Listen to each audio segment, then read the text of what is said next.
यहाँ दी गई जानकारी ज्योतिष पर आधारित है तथा केवल सूचना के लिए दी जा रही है। TV9 डिजिटल इसकी पुष्टि नहीं करता है। यहाँ बताए गए किसी भी उपाय को करने से पहले संबंधित विषय के एक्सपर्ट से निजी तौर पर सलाह अवश्य लें।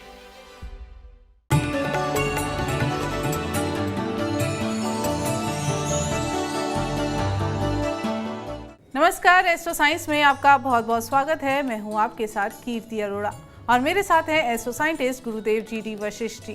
सर, आपका बहुत बहुत स्वागत है। दाता खुशियां दे, माता रानी सुखी रखे। अगर अचानक आपके दिन बदलने लगे, अच्छे दिन बुरे दिनों में बदल जाएं, तो आप संभल जाएं। अगर आपके साथ ऐसा होने लगे तो अपने ही घर में रखी चीज़ों पर ध्यान ज़रूर दें। अक्सर घर में रखी कुछ ऐसी चीज़ें समय के बाद पूरा असर देने लगती हैं। इसके साथ ही आपके राशि के पूरे दिन का हाल भी हम जानेंगे। सबसे पहले गुरुदेव से हम जानते हैं कि घर में कोई पुरानी चीज़ें रखी रहती हैं। शौक में लोग रख लेते हैं कि हम इसे नहीं फेंकना चाहते, हमारा इससे अटैचमेंट है, पर इससे ऐसी चीज़ें घर में रखने से कौन से ग्रह बुरे प्रभाव देते हैं? बेटा, अगर आप सुबह बिस्तर से नहीं उठते और रजाई में, कंबल में कमरे को बंद करके पड़े रहते तो आपको किस तरह का एहसास होता है? आप डिप्रेसिव फील करते हो और किसी काम का मन नहीं करता, आलस्य बढ़ने लगता है और कोई भी काम और जो उस दिन हो सकता था वो सब रह जाता है। ठीक इसी प्रकार से हमारे घर के अंदर रखी हुई हर वस्तु, इसका हिलना बहुत ज़रूरी है। सिर्फ एक चीज़ नहीं हिलानी चाहिए और वो क्या है?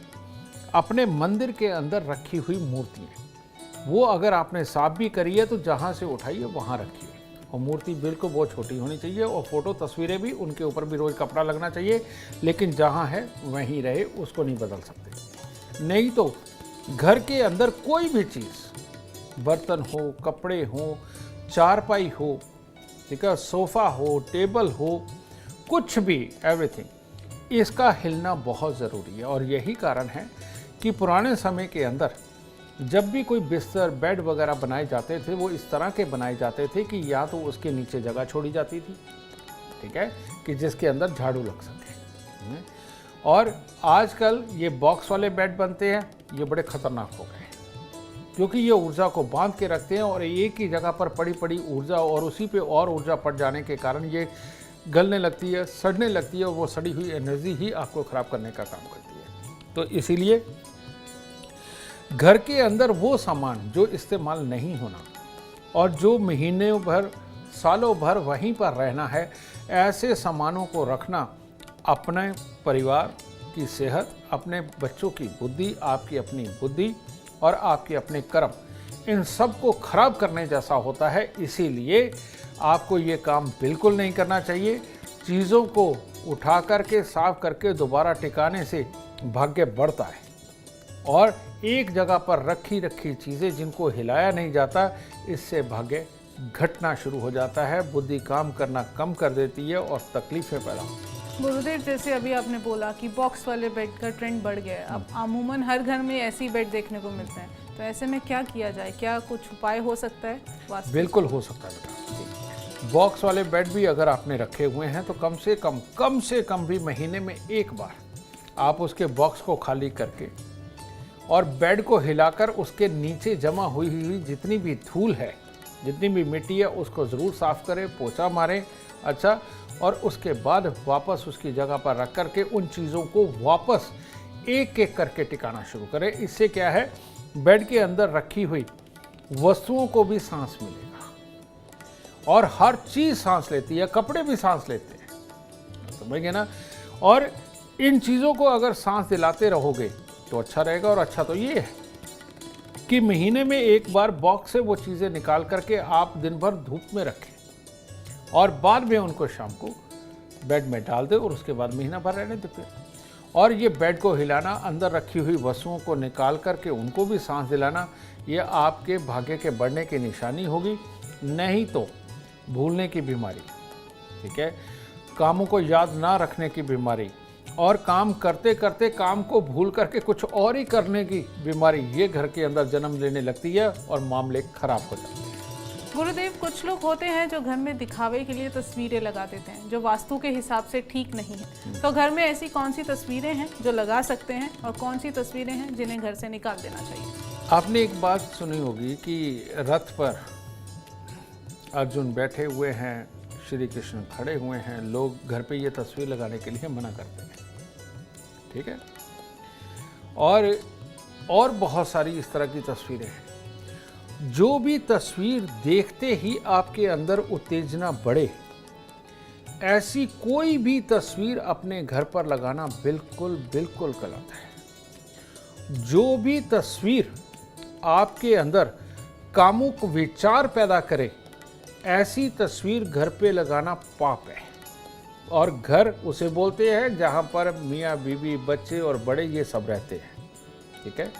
ऐसी जगहों पे ऐसी तस्वीरें सख्त वर्जित होती हैं। और जो भी तस्वीर आपके अंदर इमोशनल भाव पैदा करे, प्यार पैदा करे, परिवार के साथ, परमात्मा के साथ लगाव पैदा करे, ऐसी तस्वीरें लगाना ऑलवेज शुभ होता है, अशुभ नहीं होता है। गुरुदेव, घर में फटे पुराने कपड़े रखे जाते हैं, उसकी पोटलियां बना कर एक कोने में रख दिया जाता है। इससे कौन से ग्रह बुरा प्रभाव डालते हैं? रेडीमेड कपड़े, चादरें, तकियों के लिहाफ, ये सारी की सारी जितनी चीज़ें हैं, ये शुक्र और केतु के दायरे में आती हैं, शुक्र के दायरे में ज़्यादा आती हैं। तो ऐसी अवस्था के अंदर हम जैसे नहा धो करके हम खुशबूदार साबुन से नहाते हैं ताकि हम एनर्जेटिक रहें। नहाने के बाद इत्र लगाते हैं, परफ्यूम लगाते हैं ताकि हम एनर्जेटिक रहें, ठीक है। और ये जो जितनी भी खुशबू है, ये सारी की सारी ऊर्जा को बढ़ाने का काम करती है, हमारे को नींद ना आए और अच्छी तरह से काम को समझदारी के साथ फोकस कर सकें, इसके लिए खुशबुएं लगाई जाती हैं, ठीक है। ये सारी शुक्र की चीज़ें हैं जितनी खुशबू है। इसी प्रकार से रेडीमेड कपड़े, चादरें और तकियों के लिहाफ, ये भी सारे शुक्र हैं। और ऐसे में अगर आप इनको पोटलियाँ बना के घर के अंदर रखते हैं, बेड में रखते हैं, या ऐसे आपने एक कोना बना रखा उसके अंदर ये रखते जा रहे हैं, ये शुक्र की एनर्जी सड़ने लगती है। और शुक्र और शनि ये आपस में मित्र है, या कहो मियाँ बीवी है। जिन घरों के अंदर इस तरह से कपड़ों की पोटलियाँ बना के रखी जाती है, उन घरों के अंदर मियाँ बीवी वाला सुख ऑटोमेटिकली कम होने लगता है। एक दूसरे के अंदर इंटरेस्ट खत्म होने लगता है, एक दूसरे के साथ शिकायतें बढ़ने लगती हैं, एक दूसरे के साथ में समझ नहीं मिलती, यानी ब्याहता जोड़े की बात बोल रहा हूँ, ठीक है। और बच्चों को भी जवानी वाली दिक्कतें आने लगती है, चाहे लड़का हो चाहे लड़की हो, ठीक है, क्योंकि शुक्र का सीधा सीधा संबंध जवानी के साथ है, जोश के साथ है। अगर वो भी नहीं तो बच्चों को अपना टारगेट अचीव करने के लिए जिस कदर चालाकी और मेहनत करनी चाहिए, वो उनके पास नहीं रहती। ये इतना बड़ा खामियाजा ये कपड़ों की गठरियाँ बांध करके रखने से मिलता है। समझ गए? जिनका काम धंधा है वो तो रोज लाते हैं, रखते हैं, हिलाते हैं, बेचते हैं, नया लाते हैं, ये अच्छा है। नई ऊर्जा आती है, पुरानी ऊर्जा जाती है, ठीक है। लेकिन अगर वहीं पड़े पड़े ये कपड़े भी अपने अंदर से एक बुरी एनर्जी को निकालते हैं, और उस एनर्जी का नाम भी राहु है। कारण ये कि शुक्र लाल किताब के अनुसार राहु और केतु को मिलाकर के शुक्र बनता है। जब वो कपड़ा नया अच्छा साफ धुला हुआ होता है तब उसमें से केतु उत्पन्न होता है। लेकिन जब ये कपड़ा पड़ा सड़ने लगता है और बहुत देर तक इसको कोई छूता नहीं और बहुत ढेर लग जाता है, तब इसमें से राहु उत्पन्न होता है। तो ये बिल्कुल सत्य है, लाल किताब के अंदर लिखा हुआ है कि राहु और केतु को मिला के ही शुक्र बनता है। तो केतु को प्रबल करिए, यानी कि कपड़े उतने ही रखिए जो धुल कर के साफ हों, प्रेस होकर के आप दोबारा पहनते हो। इनका ज़्यादा इकट्ठा करके रखना आपके लिए बहुत बहुत नुकसानदेह है। गुरुदेव, घर की छत को गंदा रखना या घर की छत पे कबाड़ रखना क्या बुरा असर दिखाएगा? जन्म कुंडली का 12वां घर यानी कि छत, डायरेक्शन साउथ ईस्ट, ठीक है, ये भी जन्म कुंडली के 12वें घर के लिए इंडिकेट की जाती है, देखी जाती है।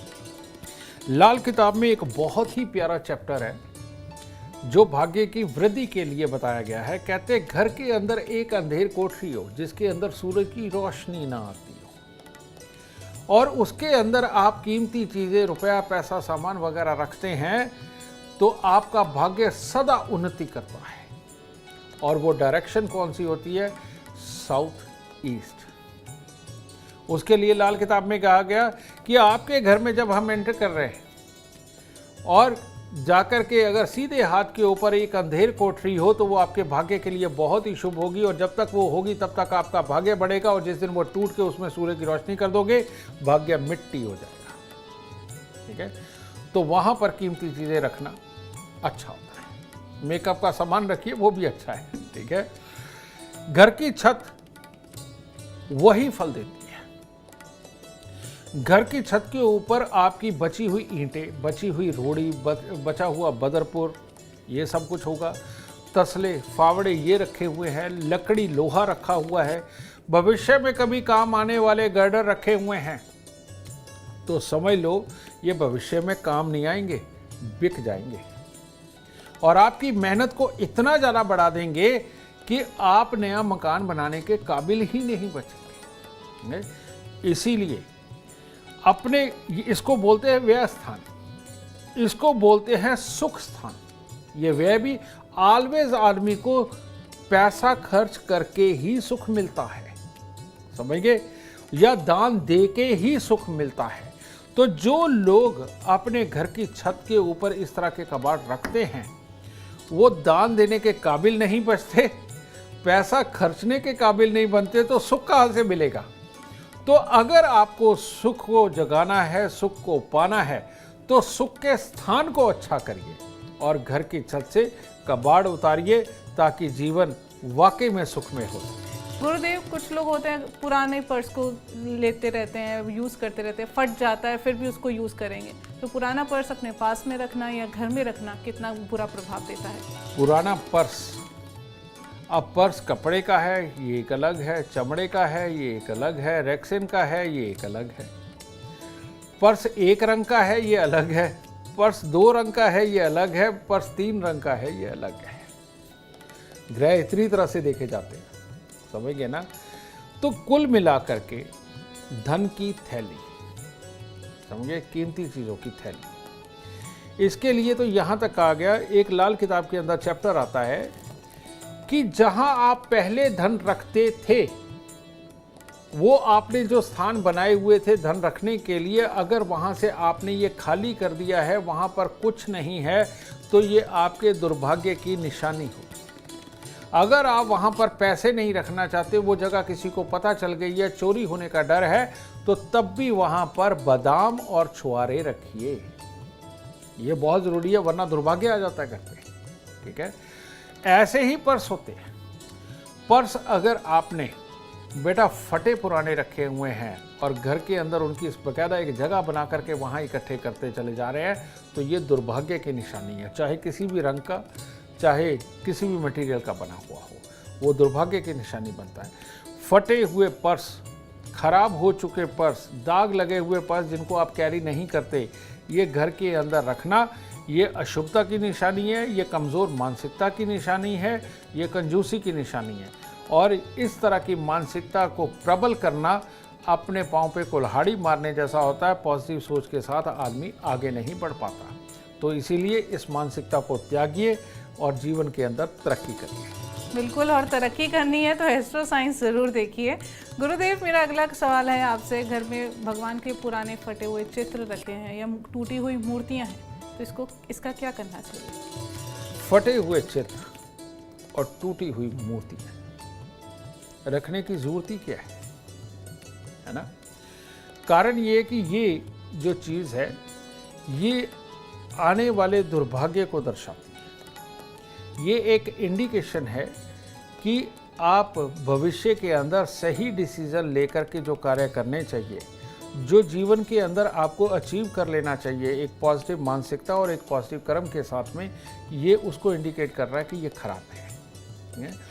और आप में दुनियादारी की समझ ही नहीं है, और दुनियादारी की समझ नहीं है, कामकाज की समझ नहीं है, तो आप जीवन में तरक्की कैसे पाएंगे? ठीक है, तो बदलाव ही सृष्टि का नियम है। और बेटा, बदलाव के अंदर आप यही चीज़ देख लीजिए कि थोड़े समय के बाद तो एक भगवान भी पैदा हो जाते हैं। सत्य है, अवतार लेते हैं और बहुत पुण्य आत्माएं आती हैं धरती पे, तो परमात्मा भी बार बार आकर के संदेश दे रहा है, उसके नुमाइंदे आके आपको संदेश दे रहे हैं। तो बेटा ये फोटोएं तस्वीरें बदलने में जाता क्या है? अगर ये भी आप बदलते हैं, नए परमात्मा आएंगी, नई तस्वीर आएगी, नई मूर्ति आएगी, वो भी आपको एक संदेश देगी और उसके संदेश से किस्मत खिल सकती है, बढ़िया हो सकती है। इसलिए ये फटी हुई तस्वीरें और टूटी हुई मूर्तियाँ बिल्कुल घर पे ना रखें, उठाए जाकर के जल प्रवाह करें। गुरुदेव, ये जो मूर्तियाँ और चित्र हम घर में लाते हैं, इसको लाने के लिए क्या कोई शुभ दिन होता है या कोई शुभ समय जिसमें भगवान का चित्र या मूर्तियाँ घर में लाएं? एक बहुत पुरानी कहावत है, बुध शनिचर कपड़ा गहना एतवार, सतगुर पली करे तो जुती पाइये मंगलवार। ठीक है। तो इसके अंदर जो सबसे शुभ दिन माना जाता है, जिसमें सोना लाया जाता है, जिसमें ज्ञान पाया जाता है, हालांकि संडे को छुट्टी होती है ज्ञान के सारे संस्थानों की, लेकिन ये सत्य बात है, हम जब गुरुकुल पे भी जाते हैं तो सबसे पहले बाल मुंडवाए जाते हैं, यहाँ पर चोटी रखवाई जाती है। वो इसीलिए रखवाई जाती है कि सूर्य देव की पूरी कृपा इनके ऊपर बरसे और ज्ञान आए। और परमात्मा को जब हम घर पे लाते हैं, वो हमें किसी भी कर्म का ज्ञान देने के लिए आते हैं, हमारा साथ हाथ बटाने थोड़ी आते हैं काम के अंदर। और बिल्कुल ऐसा नहीं होता कि वो आपके रुके हुए कामों के अंदर आकर के खुद खड़े हो जाए। वो तो सिर्फ अर्जुन की किस्मत थी कि श्री कृष्ण खड़े हो गए, नहीं तो बाद में तो किसी की किस्मत नहीं रही। तो बेटा यहाँ पर संडे के दिन में आप ये मूर्तियाँ ला सकते हो, सोमवार के दिन आप मूर्तियाँ ला सकते हो, मंगल के दिन आप मूर्तियाँ ला सकते हो। ठीक है, ये 3 दिन है, संडे मंडे ट्यूसडे। इसके अंदर जब भी आप परमात्मा की तस्वीर वगैरह लेकर के आते हैं, आपके लिए अति शुभ। उम्मीद करते हैं आपको आज का एपिसोड अच्छा लगा हो और गुरुदेव की बताई बातें आपके काम बना दे। और अगर आप भी जीवन में सफलता चाहते हैं, अपार धन और लाभ चाहते हैं, तो गुरुदेव के बताए उपाय जरूर करें। उम्मीद करते हैं आपको आज का विषय जरूर पसंद आया होगा। कल आपके सामने लेकर आएंगे एक और विषय जो आपकी कॉम्प्लिकेटेड लाइफ को बना देगा आसान और खुशियों से भरपूर। अगर आप हमारे गुरुदेव से मिलना चाहते हैं या पर्सनली बात करना चाहते हैं तो हमें कॉल करें। हमारा नंबर है 9999905222। आप भी सुख समृद्धि और खुशहाली चाहते हैं और चाहते हैं कि आपके दुखों का अंत हो जाए, इसके लिए एस्ट्रो साइंस ऐप डाउनलोड करना ना भूलें। फिलहाल समय हो गया है आपसे इजाज़त लेने का। आप बने रहें हमारे साथ और हमारे एस्ट्रो साइंटिस्ट गुरुदेव जी डी वशिष्ठ जी के साथ देखना ना भूलें एस्ट्रो साइंस, रोजाना सुबह 8 बजे। नमस्कार।